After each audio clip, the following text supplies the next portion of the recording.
At syempre, nandito ang masipag din na kagawad, si Kagawad Dinir, Kagawad Sending, at ang aming council. Ayan, samahan niyo po kami sa aming pagwawalis at cleanup drive sa araw ng Sabado ng umaga.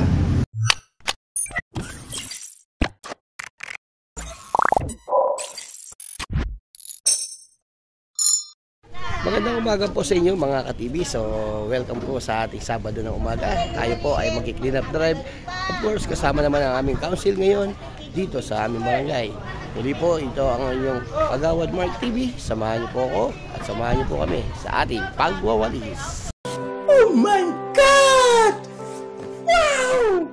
Siyempre, sa pangunguna ng aming chairman, ayan, tama natin nagwawalis. At tayo magwawalis muna. Iikutin po natin ang buong barangay. Aray ko.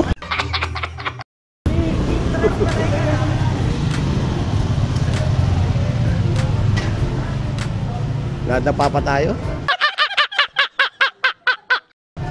Siyempre, andito po tayo sa Nihaga. So, magwawalis po tayo. Kasama ang maganda at masipag na kagawad. Zelda dahil. Okay ka ba dyan?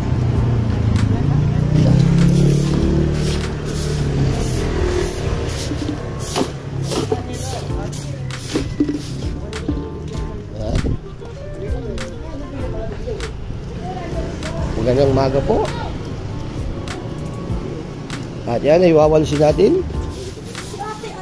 Ayan. Kasama po natin ang masisipag ng mga kagawad.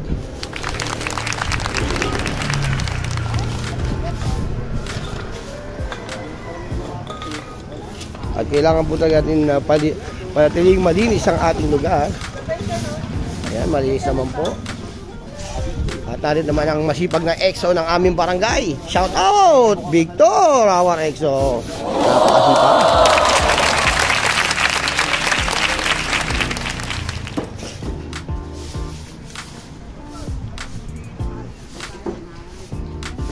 Siyempre, kasama rin natin mga street sweeper. Ating pagwawalis. At siyempre, narito rin ang ating mga tanod na masisipag, na walang sawa, tumulong sa paglilinis ng ating barangay upang mapanatiling maayos at siyempre malinis ang ating barangay.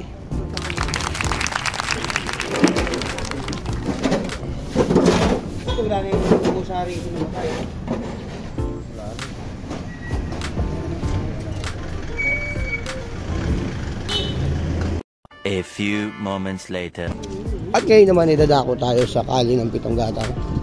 Pitong Gatang na kung saan ay tahimik at maayos ang kanilang mga kababayan. Yan, malinis naman po. 2,000 years later. Mr. Romy Tihada, ang ating tanod sa umaga. Shout out tayo dyan. 1 eternity later. At naglalakad po tayo. Magandang umaga, magandang umaga.